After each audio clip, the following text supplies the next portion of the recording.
You're listening to Ka-Pow, the pop culture podcast. Comics, television, movies, and more. If it impacts fan culture, we have something to say about it. And now, your hosts, Jordan, Cliff, and Seth. Hey everybody, it's Ka-Pow, the pop culture podcast, coming back at you. My name is Jordan Lowe. And I'm Cliff Barnes. And you say? And. I can say and, as in, I'm the only other person here tonight. Seth the Poobah is out of breath. What was the line? Takes your breath. Takes your breath. So. Yeah, he's out tonight, so it's just a KPP duo this evening. What's up? How we doing? Good. Yeah, not too bad. Not a lot going on. It's Friday night. High school football is back. I think college starts tomorrow. NFL here in in a couple weeks. September 8th, I think. So, getting ready for the fall season. Probably going to be getting ready for some more shows and cons and for us coming up here.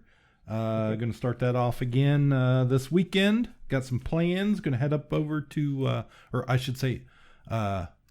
over. That works. To Columbus, Ohio this weekend.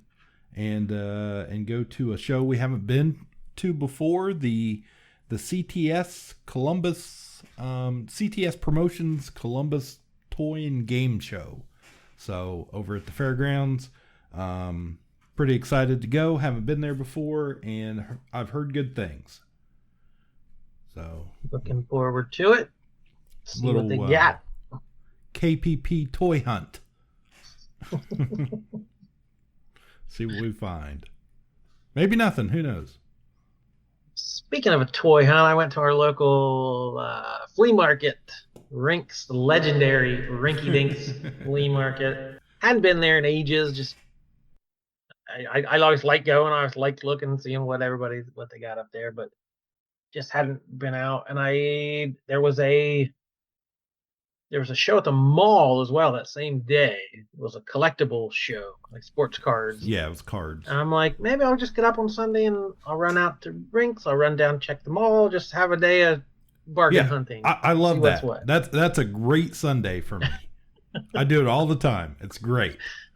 Well, I found enough at Rinks. I spent enough money. I was like, I don't need to go to the mall. But a customer of mine at the very end of Saturday had come in. And he had been down there. I said, "Oh, are there any comics?" Which is I was going, it was a sports card show, but I thought maybe they had some comics. And he was like, "Nah, not really." So he kind of tilted my decision. I was like, I was going mainly looking for comics, but I was like, I don't need to make the trip if there aren't any comics. So I went up to Rinks, and there's a guy out on the foyer who's always he's like coins and stamps, kind of collectibles, but he's always got some boxes of comics. Well, along with the normal boxes, there was a whole other table set up that had like 6 long boxes of stuff. It's like, this guy's got a lot of stuff. Yeah. So I kind of dug through nothing. Everything's $1 or 6 for $5. So everything's the same price. I like it. Nothing is in any order whatsoever. So I'm digging. I'm like, oh, there's a cool Captain America I don't have. Man, there's just one of them. Whatever. 3 boxes later. Oh, there's the next 2 in that series. No. Do I go back to the first box and try to find the first? I'm like, no, we're not going that far. So I kind of dug through and just picked a few things out that I liked, including they had some of the Image G.I. Joe series. Oh, yeah. Devil's Due produced it and Image published it. That came out in 2000. Actually, the first issue shipped September 12th, 2001. It shipped the week of 9/11. Wow. Which was kind of an infamous time to put stuff, especially a terrorist fighting comic book.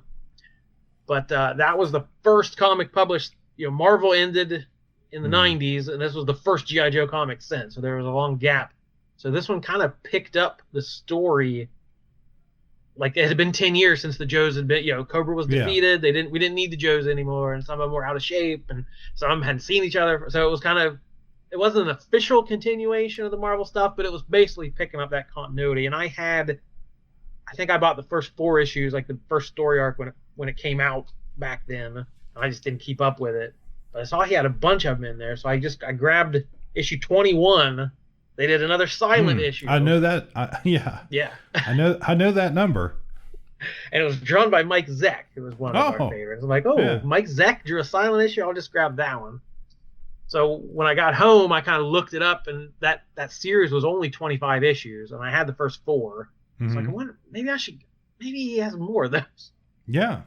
So I went back the next week with a little clearer plan, kind of knowing what I was looking for, and he had rearranged everything. He had condensed the 2 tables down to 1. So I'm like, okay, I thought I knew where everything was. I got to go through them all again. So I'm digging through every issue and every box and pulling stuff out, and he had all 25 of the Joes except for 1. And then like the first, I think 2, but I already had those. So I got the full run of the Image G.I. Joes except for 1 for $1 a piece. So I've been in the mood for more Joes, so I was thrilled to get more Joes to read. Yo, Joe! And then just picked up some random stuff that I thought looked good and some stuff I could put in my own back issue bin. So I had a comic dig. That's a freaking score. Yeah. And then as I was leaving, he's like, "Come on back," because I'd been there 2 weeks in a row dropping money. He's like, I was like, "I'm not gonna make a habit of this," but this was You're like, get more Joes. I'll be back. And I had found out, we probably talked off air, one of my customers, longtime customer, had passed away and had quite a substantial collection. And as I was talking to his brother called me, seeing if I knew somebody that could help, price it and sell it and unload it. Right. So the guy I recommended to him has kind of kept me up to date on what he's been doing with this stuff. And it turns out those 6 long boxes were from that collection. There was overstock and bulk from the guy's house. So I ended up with some of my customers' books. So that's a way to keep his memory alive, I guess. Wow.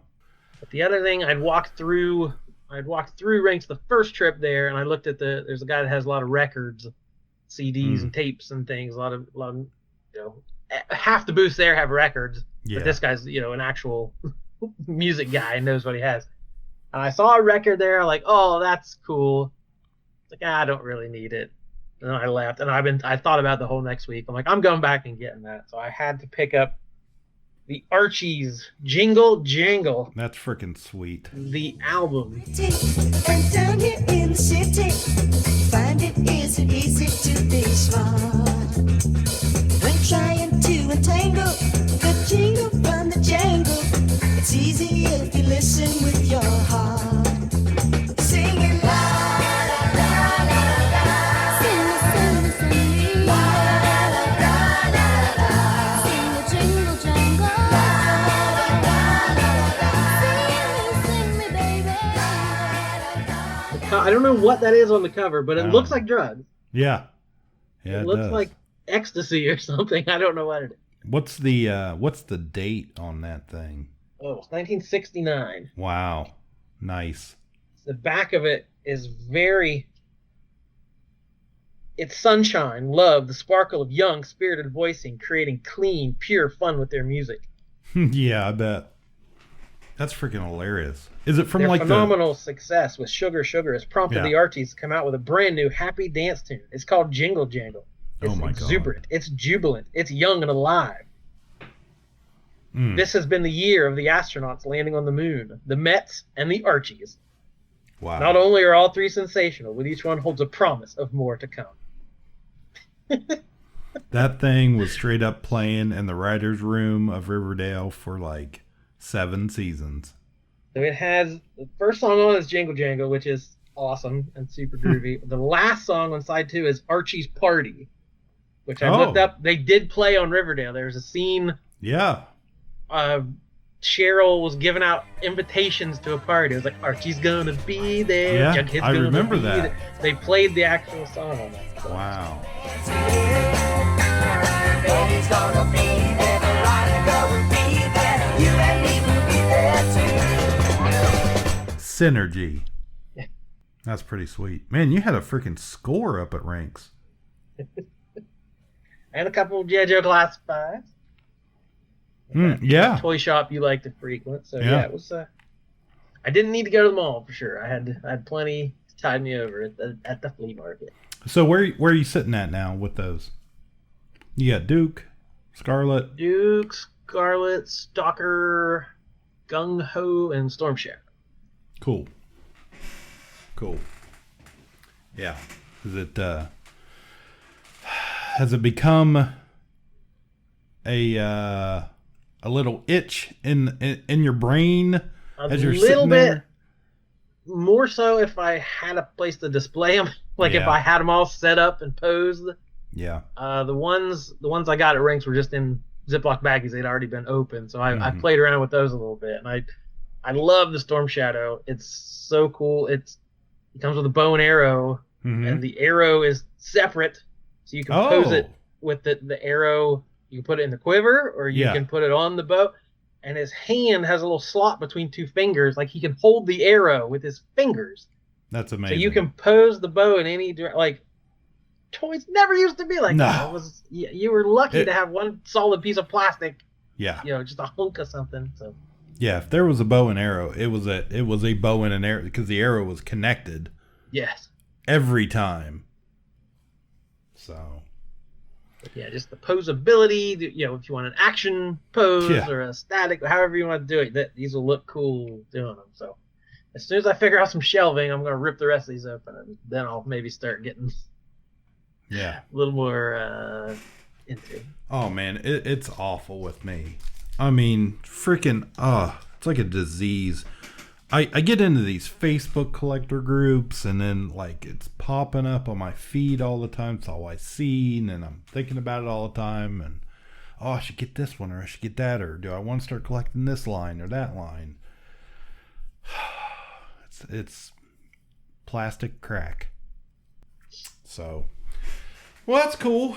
It's going to be a little different episode. We've been kind of doing stuff a little different format here lately. We haven't been doing as much reviews and stuff, and it's just Jordan and I here tonight. So we thought, I thought, what would be a fun thing to do, and hey, let's look up, see who's died recently. One job forever? Look, I have one job on this lousy ship. It's stupid, but I'm gonna do it, okay?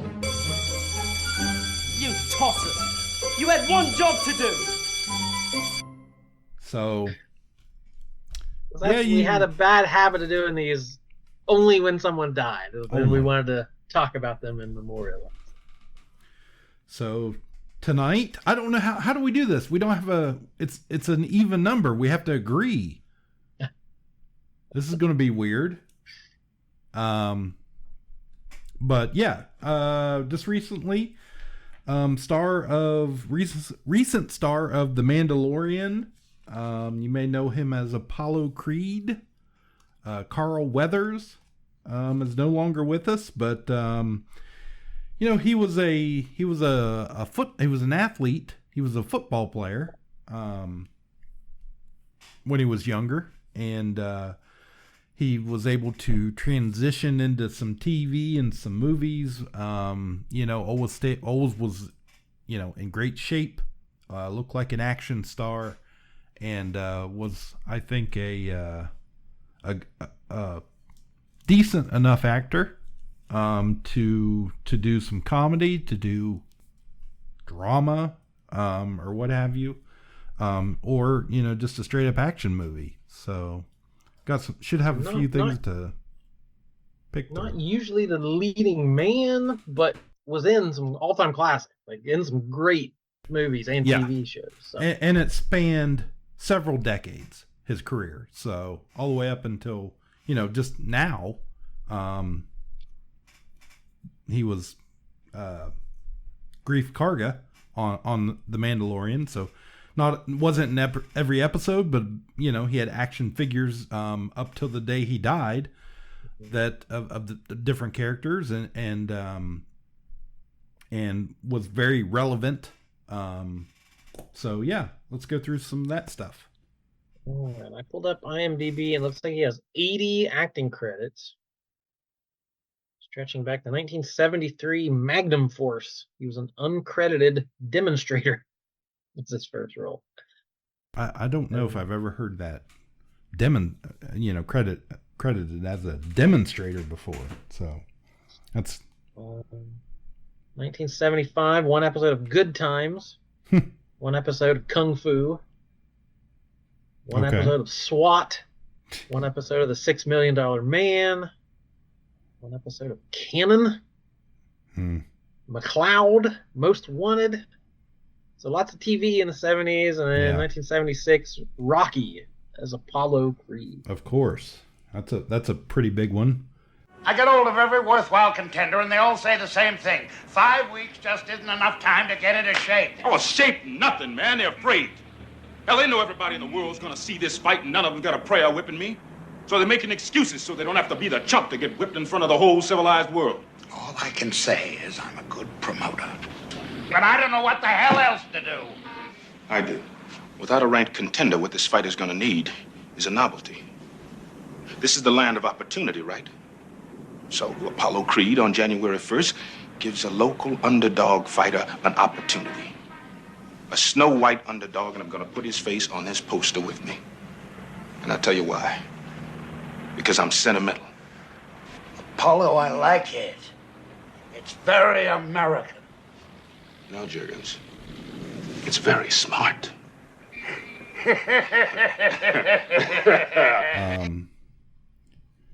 Yeah, from just being a nobody TV guy. Yeah. Straight to Rocky. Of course, Rocky, Stallone wasn't. Rocky made Stallone, so it was probably a fairly low budget movie. And then it was right back to TV. One episode of Starsky and Hutch, Barnaby Jones. A couple other things I've never heard of. Serpico was a TV series? Yep. Streets of San Francisco. 1977, Close Encounters of the Third Kind. Military Police. I didn't realize he was in that. Didn't either. 1978, Force 10 from Navarone. Classic war movie. 79, Rocky 2. 82, Rocky 3. 85, Rocky 4. And the music video, James Brown's Living in America. Yeah. Yeah, and per our own rules, this is the way this works is it's not a movie, it's a character. You know. So if we say Apollo Creed, it's Apollo Creed in all the appearances. You get all his appearances. TV movie 1986 of the Defiant Ones. In 1987, Predator. It's Dylan. That's pretty memorable. Apparently they strayed off course, and we're fairly certain they're in guerrilla hands. So why don't you use the regular army? What do you need us for? Because some damn fool accused you of being the best.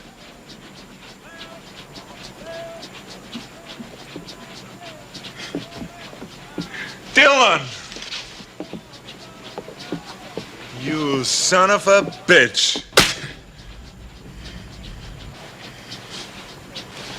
What's the matter? The CIA got you pushing too many pencils? Huh? Had enough? Make it easy on yourself, Dutch. Okay. Never did know when to quit, huh? Damn good to see you, Dutch. What is this fucking tie business? Oh, come on, forget about my tie, man. I heard about that little job you pulled off in Berlin. Very nice, Dutch. Good old days. Yeah, like the good old days. Then how come you passed on Libya, huh? Oh, that wasn't my style. You got no style, Dutch. You know that. Come on. Why'd you pass? We're a rescue team, not assassins. Now, what do we gotta do? That cabinet minister is very important to our scope of operations in this part of the world. Dutch, the general's saying that a couple of our friends are about to get squeezed, and we can't let that happen. We need the best. That's why you're here. Go on. Simple setup. One-day operation. We pick up their trail at the chopper, run them down, grab those hostages, and bounce back across the border before anybody knows we were there. What do you mean we? I'm going in with you, Dutch. That's a classic. Even just the handshake. That's like... Yeah. Yeah. That's lived on. What other movie has a handshake that bad? That's a movie we don't talk much about. 1988 Action Jackson. Oh man, well I'm not sure. I definitely remember that movie. I'm not sure I've ever seen that one. I have watched that many times as a kid growing up. I don't know if that was something we rented all the time or maybe it was on HBO or whatever. It feels like an HBO movie. Yeah, but I mean it was a good action movie. It was kind of in the lines of like The Last Dragon, that type of thing. Jackson, don't do it.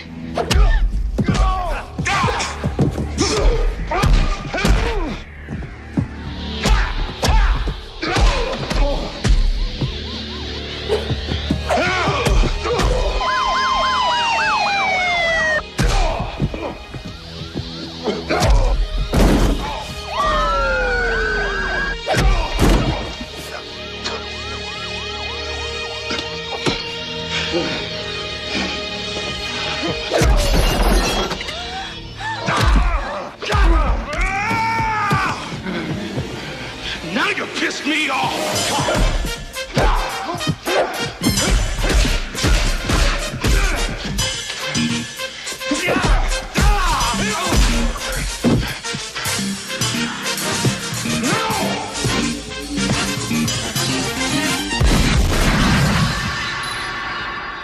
And like I said, he doesn't have a lot of starring roles. This was his name above the credits here. Carl Weathers is Action Jackson. That's actually one of the, that's definitely one of the first things I actually think of because, like I said, I watched that movie so many times. It was one of those, late 80s kind of always on. Craig T. Nelson, Vanity. Yes. Sharon Stone and Tom Wilson. Biff Tannen himself. Yeah. He is Action Jackson. I mean, he's doing all the martial arts, and he's got the if I remember right, that's the movie where he had like the flannel shirt on the poster, or maybe a denim shirt, and the sleeves ripped off. It's pretty cool. Right, a couple seasons of Tour of Duty, the Vietnam show, 9 episodes of that.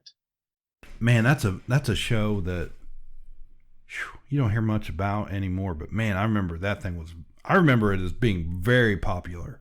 Tour of Duty. It was one of my brother Justin, it was one of his favorite shows. He was big into the 60s and Vietnam era, and in that time he was interested in movies and books about Vietnam, so he loved that. Yeah, show. I remember my dad watching that every week for quite a while. Series In the Heat of the Night, 28 episodes. He was a regular on that. And now we're into the 90s. 1996, Happy Gilmore. It's Chubbs. I almost said Chubbs Fett. That's not his name. His name is Chubbs. Chubbs. He was Chubbs Fett later on. Oh, God, that hurt a little, but I'm all right. My God, son, what the hell are you doing? 364 more days till next year's hockey tryouts. I gotta toughen up. Yeah! Oh, God, that felt good. Yeah! Come on, boy, cut that out. You're making me sick. Hey! So you're a hockey player, huh? Yeah? You gonna give that shit up? You gonna concentrate on golf? Who the hell are you? I'm the club pro here, Chubbs Peterson. And I'm offering to teach you how to play golf personally. For free. No. You have no idea who I am, do you? No, I don't. Back in 1965, Sports Illustrated said I was going to be the next Arnold Palmer. Yeah, what happened? They wouldn't let me play on the pro tour anymore. Oh, I'm sorry. Because you're black? Hell no. Damned alligator bit my hand off. Oh, my God! Yeah, tournament down in Florida. I hooked my ball in the rough down by the lake. Damned alligator just popped up. Cut me down in my prime. He got me. But I tore one of that bastard's eyes out, though. Look at that. You're pretty sick, Chubbs. Good comedy chops. You know, Adam Sandler is normally the, star of the show. He gets all the funny lines, but Chubbs was just as good. Losing the hand to the alligator. Pretty memorable. He played it so straight. I have never seen anybody that hit that ball half as far as you can. You got real talent, kid. Well, that's nice of you to say, but I've been training to be a hockey player my whole life. Golf's no different from hockey. Requires talent, self-discipline. Golf requires goofy pants and a fat ass. You should talk to my neighbor, the accountant, probably a great golfer, huge ass. Hey, I bet your neighbor, the accountant, can't drive the ball 400 yards. Bet your neighbor, the accountant, doesn't have a shot to get on the pro tour. And how would I do that? You win the Open tomorrow, you're automatically on the pro tour. Then who knows? Maybe you win a tour championship one day. Get that gold jacket like I never got. Gold jacket, green jacket, who gives this shit? Yeah. Oh! Don't worry about that. Made of wood. It's real sturdy.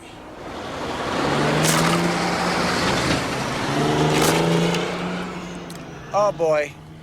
Yeah, he was the golf pro. Yeah. The mentor to Happy Gilmore. 2000 Little Nicky as Chubbs. Did he reprise the role in Little Nicky? I don't know. Apparently. And then 2002, 8 Crazy Nights as a voice on the animated show. So Adam Sandler must love this guy. Yeah. Because like all his buddies, he gives jobs to over and over again. Spoilers, Chubbs died, Mr. Coach Klein. How'd they bring him back? Must have been the ghost of Chubbs. Well, Little Nicky was about the devil, right? So that's right. Maybe he was in hell. That's funny. A couple other looks like direct video sorts of things. Some voices like Balto 3, Mercenaries, Playground of Destruction, Alien Siege, The Sasquatch Gang. What's this? That's a Bigfoot movie I've never seen. No, I have seen that one. It's Justin. That's Justin Long. Never mind. I have seen that. Okay. The Sasquatch Gang. Okay, The Shield. 2 episodes of The Shield. An episode of ER. An episode of Psych. Then a lot 2004 to 13, Arrested Development. Okay. He was only in 4 episodes. Wow, it feels like it has a bigger presence. Did you ever watch that? I've seen episodes, but I've never watched the entire series. So he played Carl Weathers in the series. Okay. But like a version, caricature, version, exaggerated version. So Tobias thinks he wants to be an actor, and that's right. So he's desperate to make it as an actor, although he's terrible. So he hires Carl Weathers as his acting coach and pays him a whole bunch of money. So Carl Weathers would just show up as this acting coach, but he never had any sort of tips on acting. It was all about saving money and keeping your per diem. Never spend your per diem. How to make sure you get food out of craft services. And maybe you got a stew going. So it was just kind of a joke on the struggling act. Tobias looked up to him as an icon, but at that point in his career, he was not a huge name. So he was kind of making a joke about his own career and getting by on little little money. Let's see, 2013 Toy Story of Terror. It's Combat Carl. He was Combat Carl. Which, yeah. That was a character he was like a G.I. Joe action figure. And he looked like Carl Weathers, the toy did. But yeah, there was a big Combat Carl, like a 6-inch, and then there was like a 3 3/4 inch little Combat Carl. So it's funny. It was a Halloween special. Episodes of Chicago Fire, Chicago PD, Chicago Justice, and Magnum PI relaunch. Toy Story 4 as Combat Carl.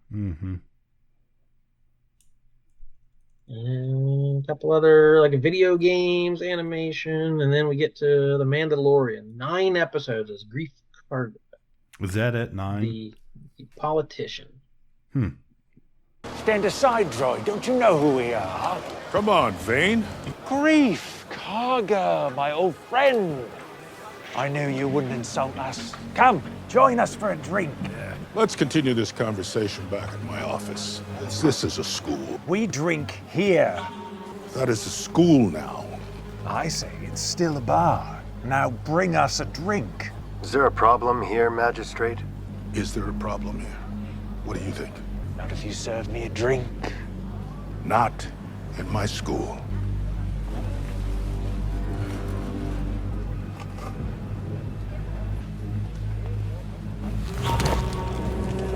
Try me.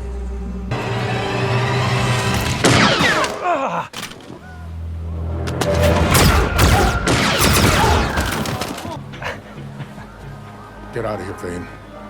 Now. I would have guessed more episodes, but still. Yeah, always a presence when you saw him on screen. Well, not a ton to choose from.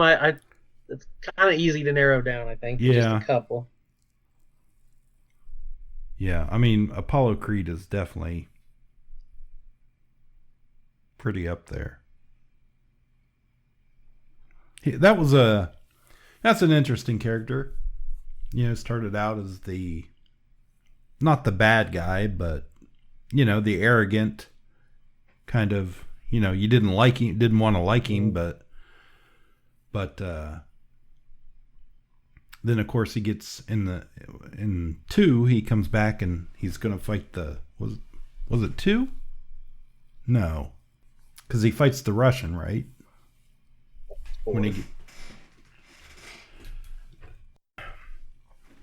I don't know. I can't remember. I was in my head. I'm thinking he fights the Russian. The Russian takes him down, hurts him, and then he trains Rocky. Rocky 2 says Rocky struggles after his bout with Apollo Creed, while the embarrassed champ insistently goads him to accept the challenge for a rematch. Okay. So in 2 is the rematch when Rocky wins. Is that right? And then 4 is I must break. Yeah, that's what I thought. So yeah, almost a not an anti-hero, but kind of. So that's probably his most mainstream, but is that his most Ka-Pow role? That's the difference. Yeah, that's the thing. Old Chubb's fat. Pretty memorable.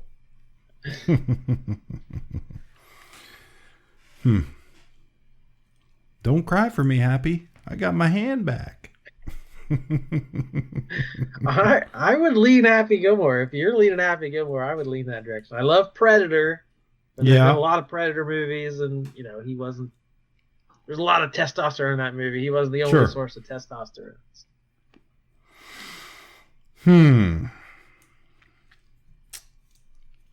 I do like Action Jackson too. I mean, that was my initial, that's my first thing I thought of.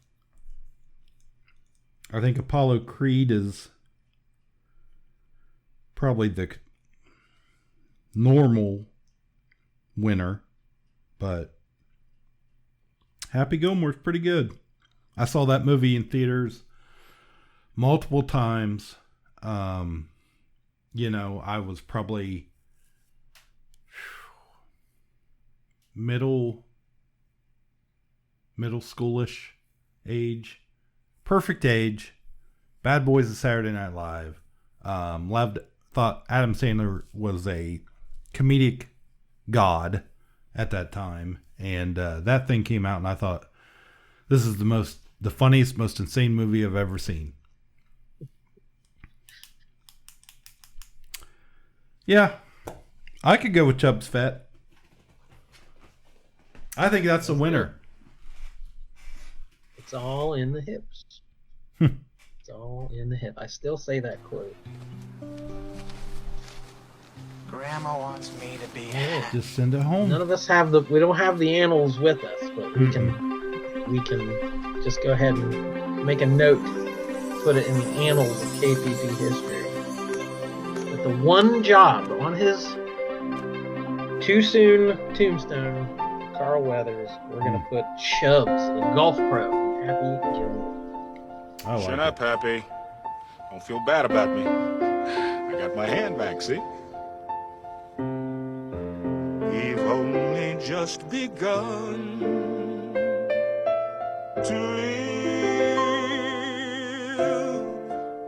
White lace and promises, a kiss for luck, and we're on our way. Feels right. Feels right. Okay. Well, okay. Watching anything? Said summer's winding down. There's not a ton of TV going on at the moment, but No, not really. I did take my wife. She hadn't seen Deadpool and Wolverine yet, so we went the other night again. And you're adding those ticket sales, trying to bump it up to number one. So here's the thing, right? That theater was sold out. It Really? was like a Thursday night.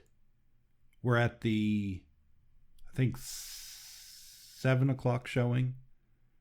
And I mean, it wasn't the biggest theater in the place, but it was one of the regular size ones, and every row was packed. Had people on to my right all the way, people to my left. We sat in the back row.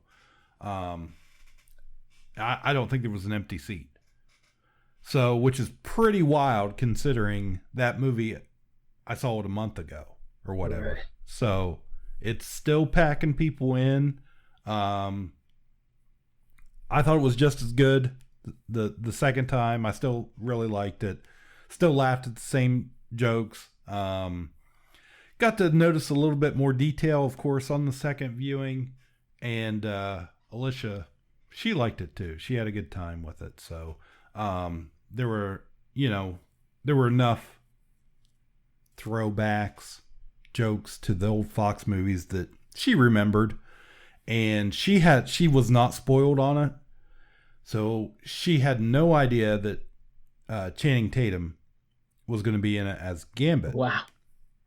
Yeah, We do not have the same social media. Service. no, we do not. So, like, when he comes on screen, she was just like, "What? What?" And Channing Tatum, my wife and my daughter, the movies they love of him, you're going to be a little surprised. It's 21 Jump Street and 22 Jump Street.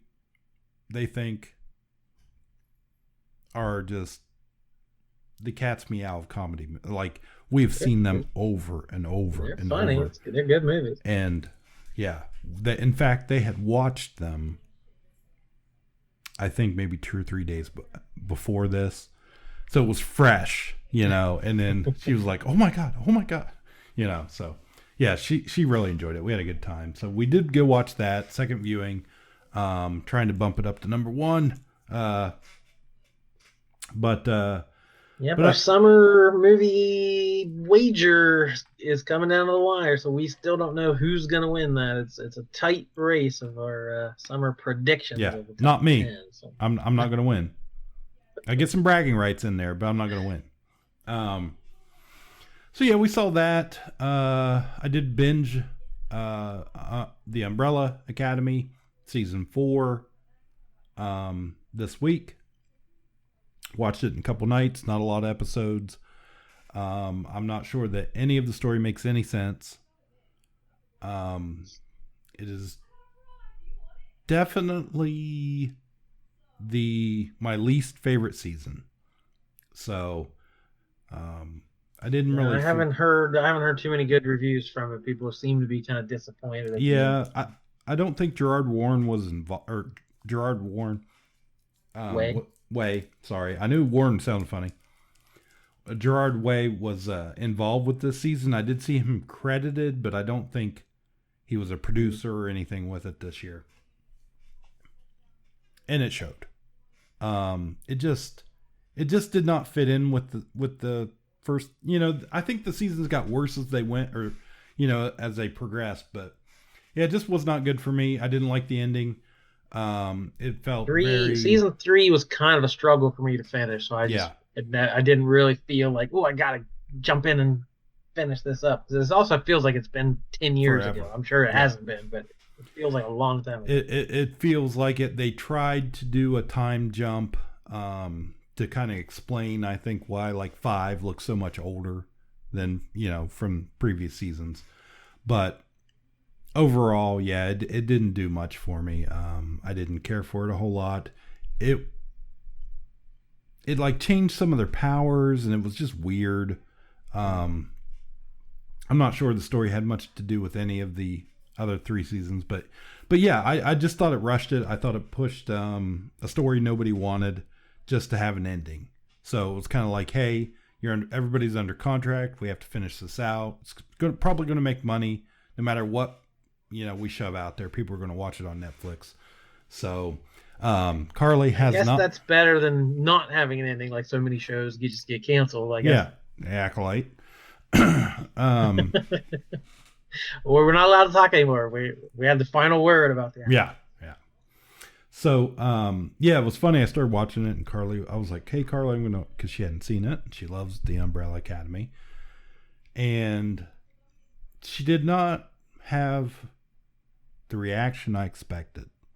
She said, I'm not mentally prepared to watch this. And I was like, what are you talking about? She's like, I don't like watching the end of television shows. And I was like, okay, cool. So Alicia and I watched most of it together, and Carly hasn't watched it yet. So that's a valid. If you're invested in this stuff, I was like, okay, cool. I get it. There's some shows I don't want to end either. So whatever. But that's all I've watched this week. Well, Seth's not here, so we can break his rule. What? Any thoughts on the Acolyte ending?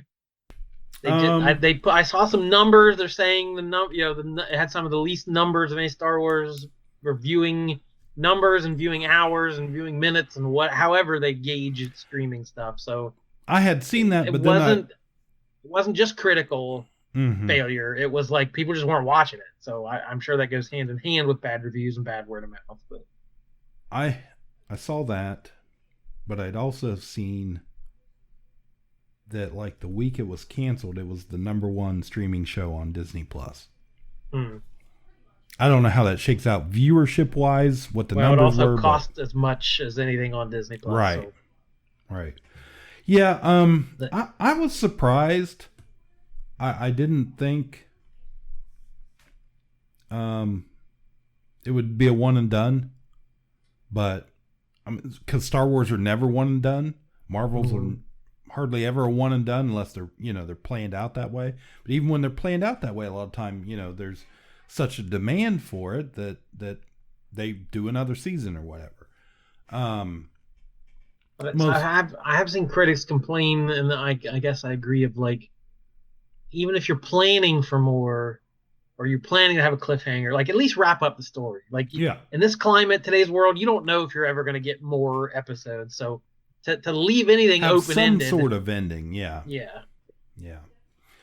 Which this one did basically, right? It setting us up for the next chapter or whatever. It wasn't a terrible ending. I would have watched more. I don't know. It was interesting enough to me. Yeah, the villain was interesting enough for me that I would have watched more. Star Wars, but yeah, I can say I'm a little disappointed. I didn't love it.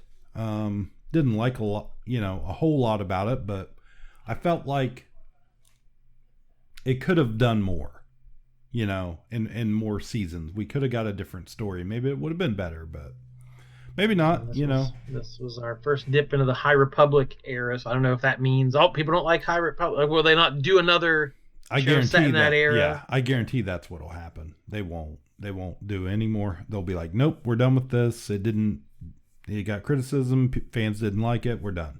So, I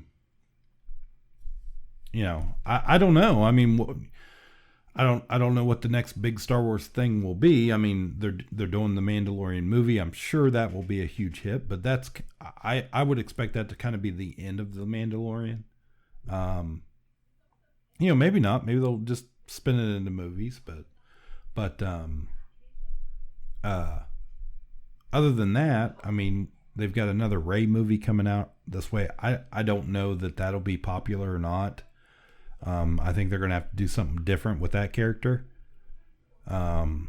So I know what I would like to see. I'd like to see, that new season season 2 of Andor coming up.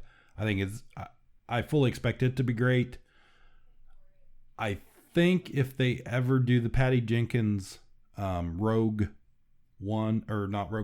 Squadron or whatever that thing was called with the X-Wing squad,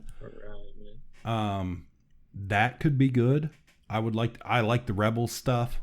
So, the Andor I'm excited about. I don't know. I feel like in this day and age, maybe lightsabers and Skywalkers are a little played out, but I don't know. I'm an old guy. I'm an OG guy. So maybe you go back to that. I don't know what the kids want these days. Or if it matters what the kids want these days. Probably not. It's just fanboys being mad. Yes. So, a little disappointed, not hugely surprised. But again, it's all part of the machine. There's, like you said, there's 8 other Star Wars properties in the pipeline. So we don't get any more of this one. We'll get more of the next one. If I was to predict anything, I would definitely say that the villain, whatever his name was, started with a Q. I would expect him to pop up in something Star Wars, to even if they just kill him off, to give that character some sort of ending, an explanation. That would be my prediction. There's a comic coming out of what was the Wookiee Jedi's name? Oh yeah, so Kalmaka. Comic. Yes, Kalmaka. There's a one-shot kind of deal. I don't know if it's his origin story or what it is. So they had already kind of dipped into other avenues to expand on this world. So I don't know if we'll get much more of that, or I could get behind that. Pretend it didn't happen. The Wookiee Jedi. I'd get behind that. That's fun. Yeah. So one of the things coming out of D23 this year was an announcement about Batu, Galaxy's Edge, down at Hollywood Studios in Florida, Disneyland in California. The Millennium Falcon ride, Smuggler's Run, which has been just one version of it since it opened in 2019, which is you pilot the Falcon. It's a simulator, but it's a lot of fun. You pull the light speed thing down. It features Jim Cummings voices the pirate guy in Rebels and the Clone Wars. I can't think of his name right at the moment. Anyways, it's Mossy Beard pirate. Yeah. So, no, not Mossy Beard pirate. No, not that dude. No. Oh, what's his name? Anyways, at some Hondo Ohnaka. Hondo Ohnaka. There we go. It's been the same story every time you ride it. So they're going to update it finally, and they're going to include Mando and Grogu as part of the ride. So you will see them like Mando flying in his jetpack alongside the Falcon. So yeah, so that's pretty cool. I look forward to that. Typically a ride I ride multiple times during a vacation, and certainly did this last one. But yeah, that's pretty exciting. That's cool. I'm glad they're going to update it. It needs updated. We need some more stuff happening in Galaxy's Edge for theme park goers that have, it's been 5 years now, and the only thing we've got different so far is a Mando and Grogu appearance. So I noticed, I noticed on my last trip it was very, very hot, which means those cast members in those costume stormtrooper outfits and stuff are even warmer than I am walking around in a tank top.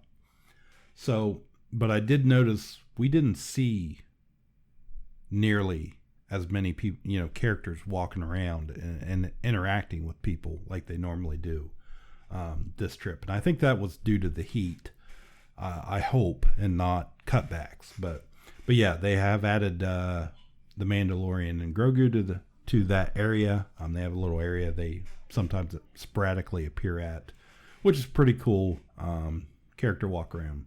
So hopefully they smarten up, start adding more stuff to it, giving it a little bit better character experience. At this point, I've done the thing. The Starship Cruiser has closed its doors. I am all for just shove Star Wars characters. I don't care about the timeline. Just shove them out there. Who cares? Smash all the toys together. It's fun. Exactly. So, this one time. That's okay. Yeah, that's about all I got. That's cool. The only shows I've watched recently was HBO and HBO Max had a 4-episode documentary. Sports documentaries up my alley. Charlie Hustle and the Matter of Pete Rose. So we're in Ohio. I grew up a Reds fan. Mm-hmm. Pete Rose was an icon my entire life. He was the guy. Born in Cincinnati, working class, hard-nosed, hustle guy, grinding, get dirt under your fingernails and nose to the grindstone. Like slide head first. Yes, and don't worry about your health or any of the other players on the field's health. Just win. Yeah. So he is a beloved figure in Cincinnati, who was banned from baseball in 1989 for life. I remember that well. Gambling. Mm-hmm. So, baseball, America's pastime, baseball, pure as apple pie and all that stuff. So, with the Black Sox scandal in 1919 and the potential throwing of the World Series was like the worst thing to ever happen to baseball. So they imposed this very strict rule: no gambling. You cannot right besmirch the sanctity that this is on the level. This is a fair game. Nobody's cheating, nobody's throwing anything. That's the most sacred rule in baseball. Every spring training you go over the rules, and that's right there. Do not gamble. And Pete Rose gambled, and he didn't admit it for a very long time, but he accepted this lifetime ban basically to stop the investigation. And he didn't admit to anything, but he took the ban. Which, what? How does that look? So yeah, he was the manager of the Reds at that time. Yes, he had played for the Reds through all the Big Red Machine in the 70s, traded to the Phillies sometime in the 80s, and then came back to the Reds as player manager. Right. When he was kind of past his prime, but he was still chasing this record. Yes, the all-time hits record. So I didn't know what this documentary was going to be. I didn't need it to be, let's rehabilitate Pete Rose's image. I didn't need or want that.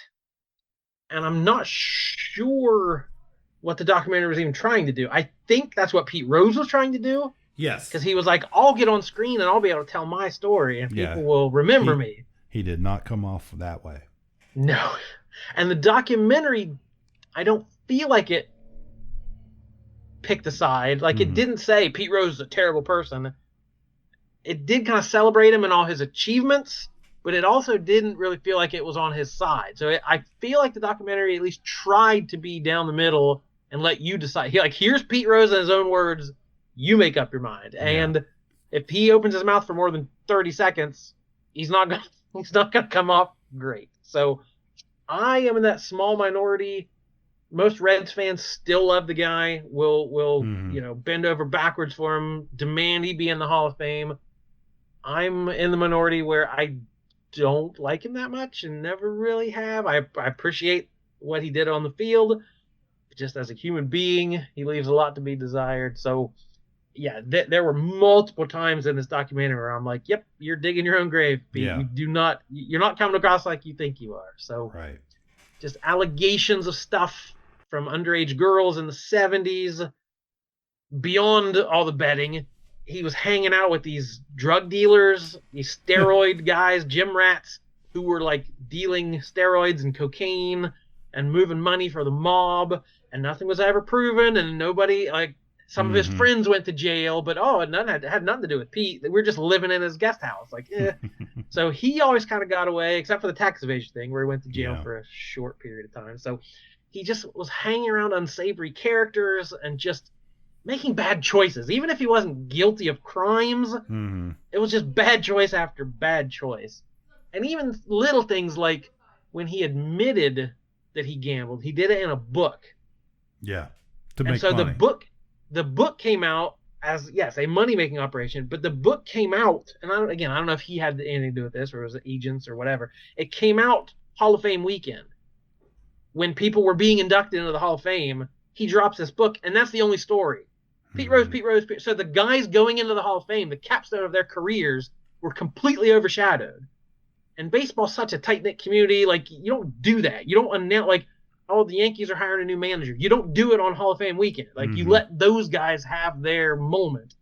Not Pete Rose. He had to take the spotlight. And every year he goes to Cooperstown and has signings at baseball card shops and things during Hall of Fame weekend. Like, he's just always around.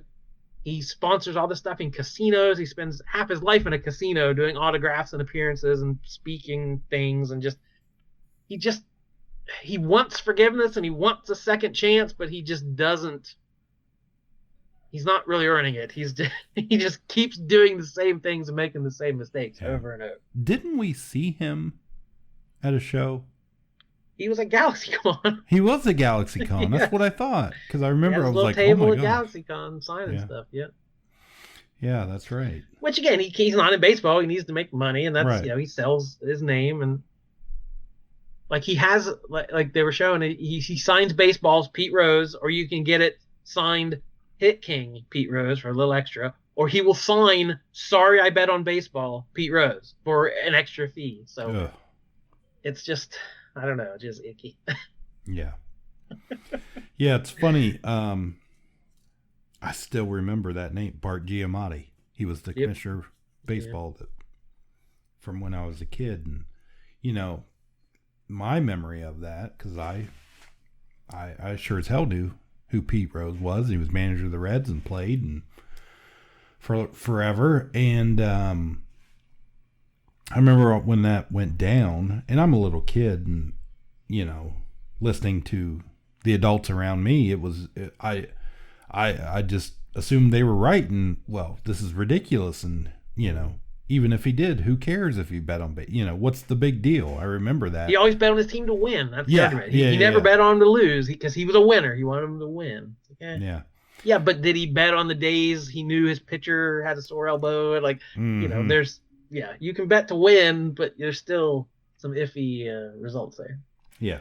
Yeah, I definitely have a different opinion today than I did way back then, but yeah, this certainly he shed his own light on himself to how he who he is, I guess. So not a real great guy. So never met him, never got his autograph. I've had the chance a couple times, just didn't do it. So I don't know.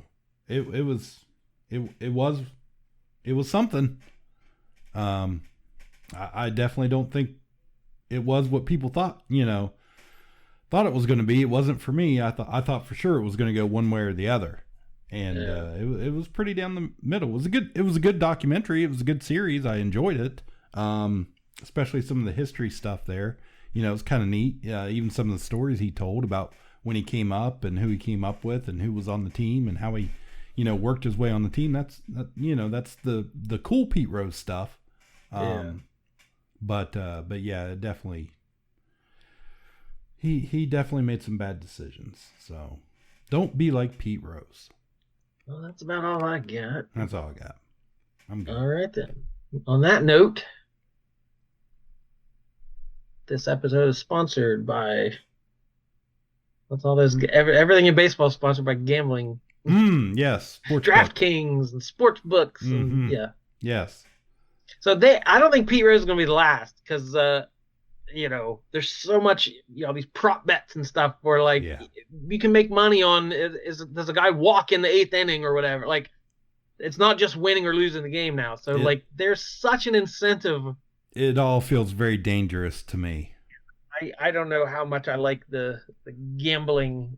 People love it's American pastime now to gamble and stuff, and fantasy football. Even small stakes stuff like that is adds excitement to the game, that kind of stuff. But I'm not a gambler. I don't know. They're making a ton of money. I get it. I get why the sports worlds are cozying up to the gambling sites because it brings in huge amounts of revenue. But I don't love it, and I think we're headed for more problems. than we've ever had. Yeah, I've seen just recently in several sports, several players getting bans and suspensions and stuff for betting, and I'm like, you brought this on yourself. You opened the door to them. What do you think is going to happen here? So, it's an odd time we live in. Pete Rose would have loved it. If he was still around, he would have loved it. If he was, yes. If he hadn't have died 1984. They'd have built statues of him. No way they already have. Oh, yes. Philadelphia. Montreal. Yeah. All right. That's it. That's all. Goodbye. My name is Jordan Lowe. And I'm Cliff Barnes. Goodbye forever. Ka-Pow, the pop cultured podcast, is intended for entertainment and information purposes only. Sounds, music, and clips played during the podcast are property of copyright holders. All original content is property of www.udownwithkpp.com. If you enjoyed this podcast, please subscribe and leave a comment. Ka-Pow, the pop cultured podcast, can be found on Apple Podcasts, Google Podcasts, Podbean, Spotify, and wherever podcasts can be found. You can connect with us through social media on Facebook, YouTube, at the Ka-Pow Podcast on Twitter, or email the show, Ka-Pow, the Pop Cultured Podcast, @gmail.com. If you really want to go the extra mile, join our Patreon at patreon.com/udownwithkpp for special content and access to Patreon-only benefits. We are grateful for anyone who chooses to contribute, but please know that most of our content will remain free. So please continue to like, comment, and share.